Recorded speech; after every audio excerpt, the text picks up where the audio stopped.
अगर आवाम में हमारा देश में लोकतंत्र है, अभी बोलने की आज़ादी हर किसी को है।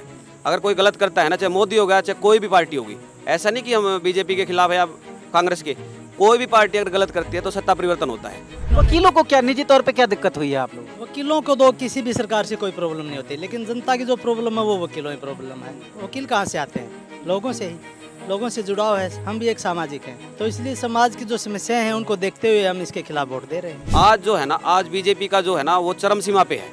मतलब उसने चरम सीमा पे जो उनकी तानाशाही है ना, बीजेपी की जो तानाशाही है वो चरम सीमा पे है। तो चरम सीमा है ना, किसी भी चीज़ का ना ढलान होने के बाद ऊपर जाती है तो नीचे आती है, ये नेचर ऑफ लो है। वोट की जो चोट है ना, सत्ता परिवर्तन हमेशा वोट के अधिकार से। बाबा साहब अम्बेडकर ने 1932 में जो वोट का राइट दिया था ना, वो इसलिए दिया था हर आदमी की अपनी आज़ादी है। और वोट है ना, वोट की चोट से ही पता लगा अब की बार भी बीजेपी जा रही है। अब इलेक्शन कमीशन है, ये भी एक संवैधानिक बॉडी है, लेकिन जिस तरह से उसकी मोबिलाइजेशन की जा रही है, कहीं ना कहीं ड्यूटीज़ में डिरेक्शन देखी जाती है, कहीं ईवीएम्स कहीं जो कस्टडी में जाना चाहिए सेफ कस्टडी की बजाय वो किसी प्राइवेट हैंड्स में मिलती है, तो उससे पता लग जाता है कि भाई वो संवैधानिक बॉडी को भी किस प्रकार से अपने फायदे के लिए यूज़। भारतीय जनता पार्टी। जी, भारतीय जनता पार्टी। नमस्कार दोस्तों, पॉलिटिक्स का चुनावी दंगल जींद ज़िले में पहुंचा हुआ है और जींद ज़िले में कोर्ट परिसर में हम लोग मौजूद हैं। काफ़ी कुछ आरोप भारतीय जनता पार्टी की सरकार पर ऑपोजिशन यानी कि विपक्ष की पार्टियां लगाती हैं। सबसे बड़ा आरोप संविधान को लेकर है, लोकतंत्र को लेकर है। ऑपोजिशन पार्टियों का ये कहना है कि भारतीय जनता पार्टी लगातार संविधान पर हमले कर रही है, भारतीय जनता पार्टी का शासन लोकतंत्र विरोधी है। तो कितना दम है इन बातों में, क्योंकि नरेंद्र मोदी जो प्रधानमंत्री हैं वो कहते हैं कि हम तो संविधान का बिल्कुल पालन करते हैं, लेकिन उनके ही नेता ये बात कहते हैं कि अगर 400 पार हो गए तो हम लोग संविधान को बदल देंगे। तो संविधान की बात करने के लिए मुझे नहीं लगता वकीलों से बेहतर और कोई तबका हो सकता है, इसीलिए हम लोग जींद कोर्ट परिसर में पहुंचे और हमारे साथ कुछ वकील साथी हैं। आप सबका बहुत बहुत स्वागत सबसे पहले तो। और सर, सबसे पहले आपसे वही बात जहां से मैं अपनी भूमिका दे रहा था कि आरोप लग रहे हैं भारतीय जनता पार्टी संविधान के साथ खेल रही है। भारतीय जनता पार्टी के नेताओं का बयान भी आया है कि 400 पार हुए तो संविधान को बदल देंगे। कितना खतरा है संविधान पर? देखिए, संविधान को अगर हम देखें, इसकी जो जड़ें हैं वो हमारे आज़ादी के समय से वो नींव रखी गई थी। उसके अलावा जो सुप्रीम कोर्ट है, हमारे ऑनरेबल सुप्रीम कोर्ट है, उन्होंने थ्रू वेरियस जजमेंट्स संविधान को बचाने के लिए एक बड़ा पुख्ता फ्रेमवर्क तैयार किया था, जिसमें Kesavananda Bharati versus state of Kerala की जजमेंट आती है, जो कहती है कि जो कॉन्स्टिट्यूशन का बेसिक फ्रेमवर्क है ना, हम उसको नहीं हिला सकते। लेकिन अगर बीजेपी कहती है कि 400 पार होती हम ये करेंगे, तो वो देखना होगा कि भाई वो वाकई इस चीज़ को कर पाएंगे या नहीं कर पाएंगे, क्योंकि बेसिक स्ट्रक्चर जो डॉक्ट्रिन है हमारा, उसको हिलाना नामुमकिन है। वकील साहब, एक बात ये आती है, बाबा साहब अम्बेडकर का एक कथन मुझे याद आता है, जब अम्बेडकर साहब ने कहा था कि कोई संविधान कितना भी बेहतर आप क्यों ना बना ले, उसको इम्प्लीमेंटिंग अथॉरिटी अगर ठीक नहीं होगी तो संविधान खराब प्रूव होगा। तो इस तरह के जो बयानात हैं, वो कर पाएँ नहीं कर पाएँ ये तो आगे का मामला है, लेकिन इस तरह का बयानात क्या नीयत को नहीं दिखाती कि आप संविधान के बारे में सोचते क्या हैं? नहीं, नीयत जो है वो साफ झलकती है, क्योंकि प्रत्यक्ष को प्रमाण की क्या आवश्यकता।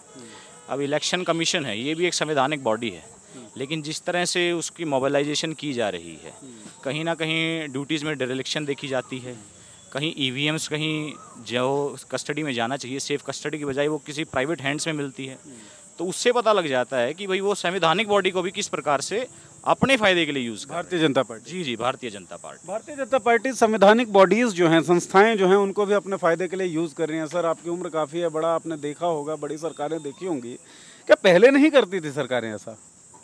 सरकार पहले भी करती थी।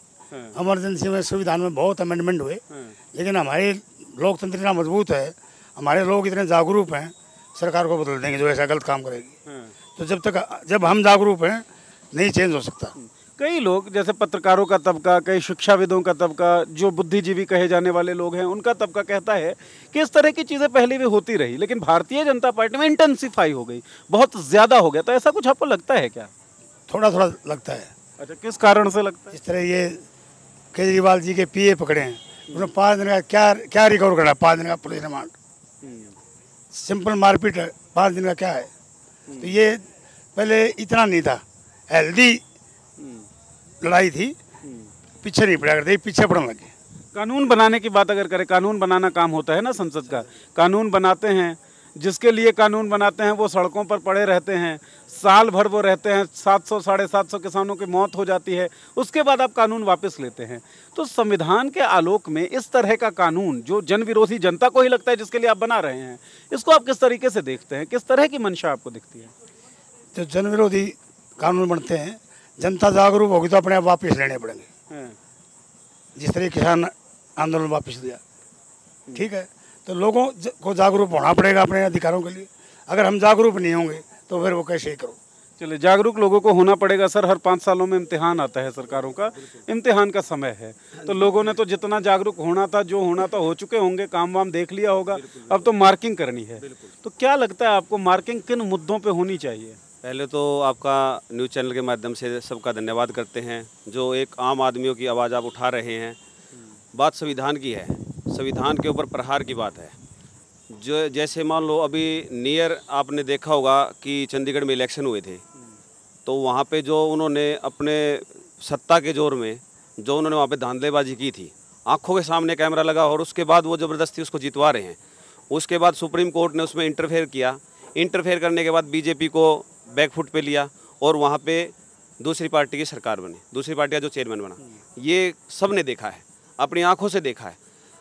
मतलब जो हमारी जुडिशरी है, जो हमारा एक तंत्र है, जो हमारा लोकतंत्र है, और इसकी जो 3 बॉडियां हैं जिनके ऊपर मान लो पब्लिक का भी फेथ है, जुडिशरी होगी, प्रशासनिक होगी, भाई ये हमारे समाज के लिए अच्छा करेंगे। लेकिन जिस प्रकार से बीजेपी के द्वारा इन सभी न्यायपालिका है, कार्यपालिका है, इन सब का इस्तेमाल जिस तरीके से किया जा रहा है, भाई कोई आदमी अगर बोलता है पार्टी के खिलाफ तो ईडी का छापा मरवा देते हैं, उसको अरेस्ट करवा देते हैं। आप ये देखो, किसी भी चीज़ है ना लोकतंत्र को, मतलब मैं अब अगर आवाज़ है ना, मान लो मैंने बीजेपी के खिलाफ बोला तो शाम को ही मेरे घर पे पहुंच जाएंगे ईडी वाले। उनको कैसे पता? इतने पैसे छाप रखे वकील साहब। मैं कह रहा हूँ, मैं तो कहने की बात ये है कि अगर आवाम में, मैं हमारा देश में लोकतंत्र है, अभी बोलने की आज़ादी हर किसी को है। अगर कोई गलत करता है ना, चाहे मोदी हो गया, चाहे कोई भी पार्टी होगी, ऐसा नहीं कि हम बीजेपी के खिलाफ है या कांग्रेस के, कोई भी पार्टी अगर गलत करती है तो सत्ता परिवर्तन होता है। आज जो है ना, आज बीजेपी का जो है ना वो चरम सीमा पे है। मतलब उसने क्या चरम सीमा पे है? जो उनकी तानाशाही है ना, बीजेपी की जो तानाशाही है वो चरम सीमा पे है। तो चरम सीमा है ना, किसी भी चीज़ का ना ढलान होने के बाद ऊपर जाती है तो नीचे आती है। ये नेचर ऑफ लॉ है। जो इन्होंने डिक्टेटरशिप, जो एक कहते हैं ना हमने जो कर दिया वो बिल्कुल फाइनल है। आप रिसेंटली है ना इलेक्शन के टाइम में उदाहरण ले लो, किसी को भी उठा के सीएम को जेल में डाल देते हैं। किसी आज से पहले तो कभी नहीं हुआ, आज से पहले भी तो इलेक्शन हुए हैं। तो मजबूत सरकार भी तो आज ही बनी है ना, पहले मजबूत सरकार भी नहीं थी। मजबूत किस तरीके से, मजबूत डिक्टेटरशिप मजबूत किस तरीके से कहेंगे हम मजबूत? आप एक बात देखिए ना, आम पब्लिक है, सिलेंडर 350 का था, 550 सिलेंडर बीजेपी में 250 की सब्सिडी आती थी, आज 1200 का सिलेंडर है, सब्सिडी कहाँ है? आम मुद्दे देखो, पेट्रोल है, वो कह रहा था उस टाइम में, ये अपने कौन से ब्रह्मचारी थे, वो क्या नाम है, बाबा रामदेव, उन्होंने कहा था पेट्रोल 50 चाहिए, 35 चाहिए। कहाँ पेट्रोल है? पेट्रोल देखो, सिलेंडर का रेट देखो, आम पब्लिक की सुविधाएं देखो, आप उसमें आप भी आते हो, हम सारा समाज आता है। अभी आप प्रैक्टिकल चीज़ को भी तो देखो कि इसमें हम सब है ना एक सामाजिक आदमी है। सामाजिक आदमी में छोटी छोटी चीज़ों का महत्व होता है। सरकार ने है ना जो चीज़ें वादे किए थे, बोला था, और आज बीजेपी कहाँ खड़ी है। आप इन चीज़ का आकलन करेंगे तो उसमें 10 साल का समय बहुत होता है। अब मोदी कहता है मुझे और 5 साल का समय दे दो, क्यों दे दो भाई? 10 साल में जो 5 साल नहीं मांग रहे साहब, उनका तो 2047 तक का प्लान है। फिर मैं आपके पास आता हूँ दोबारा। इन्होंने कहा कि जो विपक्ष के नेताओं पे कार्रवाई हो रही है, कार्रवाई तो तभी हो रही है ना जब उन्होंने करप्शन किया हुआ है। अब टाइमिंग वाइमिंग को लेकर आप बात कर सकते हैं। जब तक कोर्ट से प्रूव नहीं होता आप कैसे कहोगे उन्होंने करप्शन किया है? ठीक है, मैं एक बात और कहना चाहता हूँ, कार्रवाई होगी उसके बाद तो प्रूव होगा सर। जहाँ आप जो देश में जो दिक्कत आ रही है ना, ये आ रही है, पहले भी दिन पार्टी डेमोक्रेसी होती थी। अब एमपीओ की हिम्मत नहीं है वो डिस्कस कर सके पार्टी में।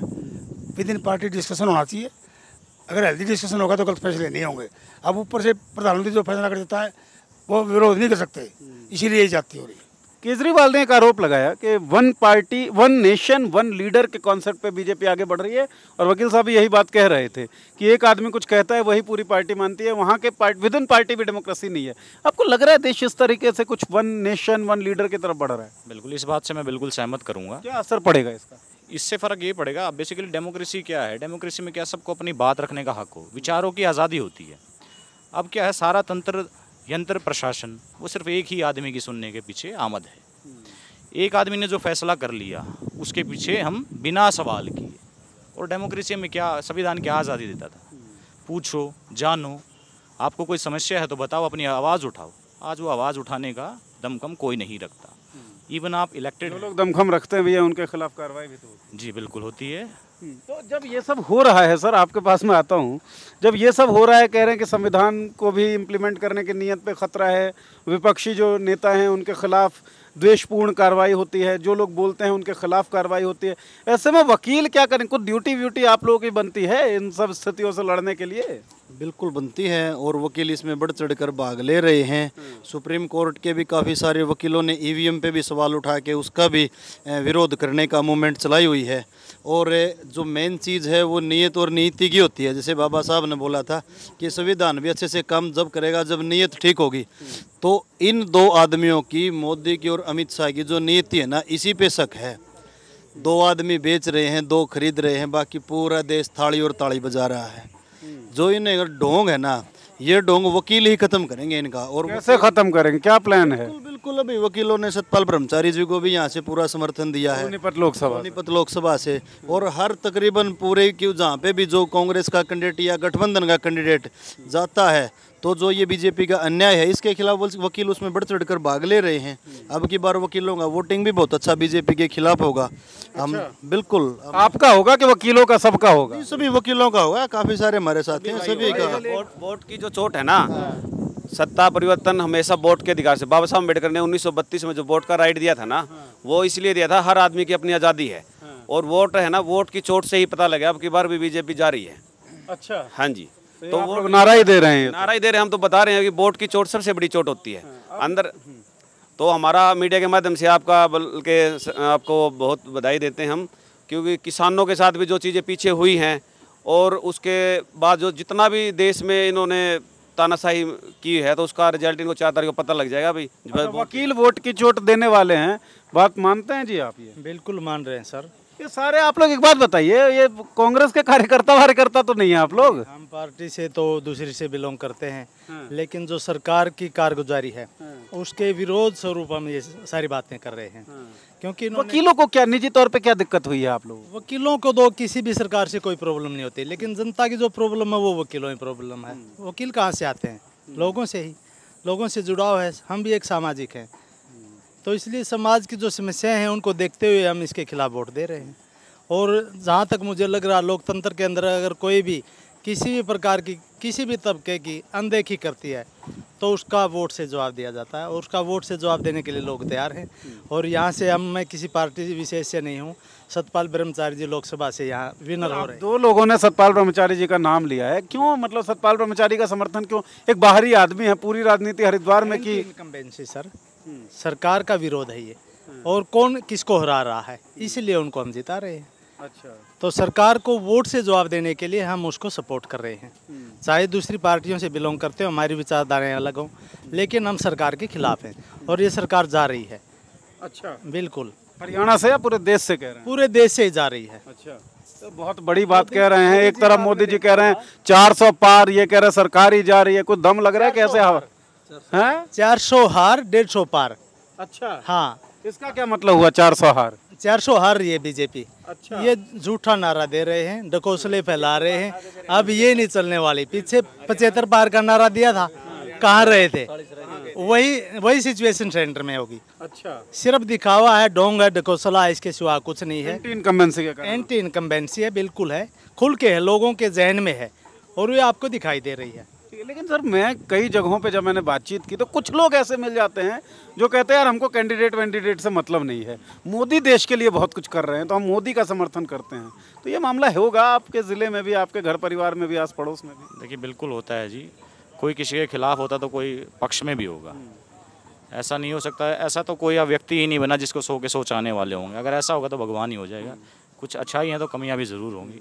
तो चाहने वाले हैं तो नाराज़ भी होंगे, तो वो बात है। लेकिन नाराज़गी ज़्यादा है आपको ऐसा? हाँ, इस बार नाराज़गी ज़्यादा है जी, बिल्कुल। सतपाल ब्रह्मचारी क्योंकि इस जगह से कैंडिडेट हैं सोनीपत लोकसभा से, तो एक सवाल मैं उनके बारे में आप सब लोगों से ले लूं।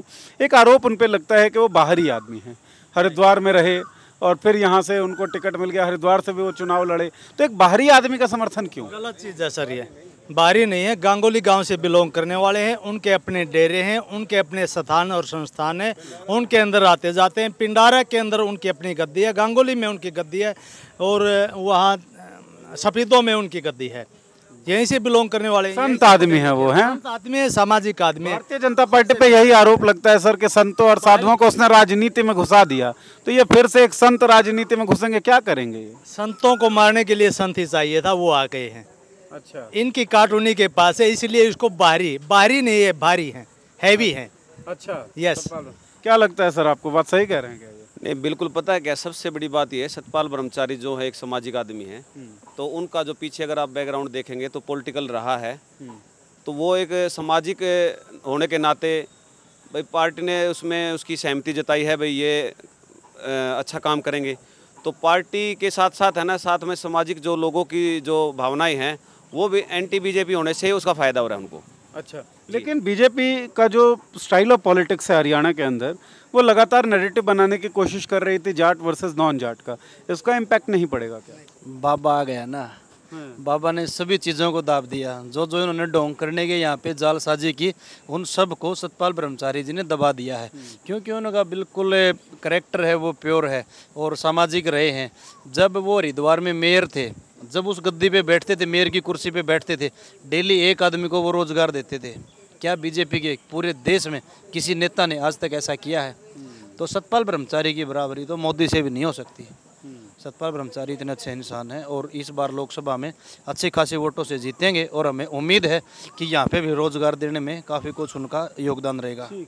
तो मुद्दे जो हैं वो प्रभावी हो सकते हैं, लोगों में नाराज़गी है, नाराज़गी इस बात को लेकर कि जो वादे किए गए वो पूरे नहीं हुए, संविधान को लेकर जो चोट पहुंच रही है उस पर नियत पे जितने वकील साथी थे उन लोगों ने भी सवाल उठाया कि हाँ, नियत तो ऐसा ही दिखता है कि संविधान का विरोध किया जाए। सरकार की नियत की बात मैं कर रहा हूँ, लोकतंत्र पे लगातार हमला हो रहा है, कई सारे इंसिडेंट्स, चाहे वो चंडीगढ़ मेयर इलेक्शंस में जो हमने देखा, चाहे फिलहाल स्वाति मालीवाल और विभव कुमार वाले केस में हम जो देख रहे हैं, ये कहा जा रहा है कि संविधान और लोकतंत्र पे हमला किया जा रहा है भारतीय जनता पार्टी के द्वारा, और एंटी इनकम्बेंसी है, 10 सालों से सरकार में है, इस कारण से विरोध होगा। और एक नारा यहाँ के वकील लोगों ने दिया, उन्होंने कहा कि 400 हार 150 पार। असली नारा भारतीय जनता पार्टी का ये होना चाहिए था, लेकिन झूठ बोल के उन्होंने 400 पार का नारा दिया है।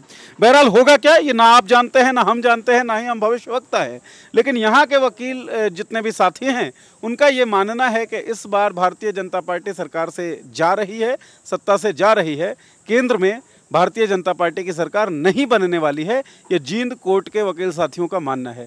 अब देखते रहिए मॉलिटिक्स, चुनावी दंगल के जरिए जुड़े रहिए हमारे साथ ताकि चुनावों से जुड़ी तमाम कवरेज आप तक पहुंचती रहे। बहुत बहुत शुक्रिया।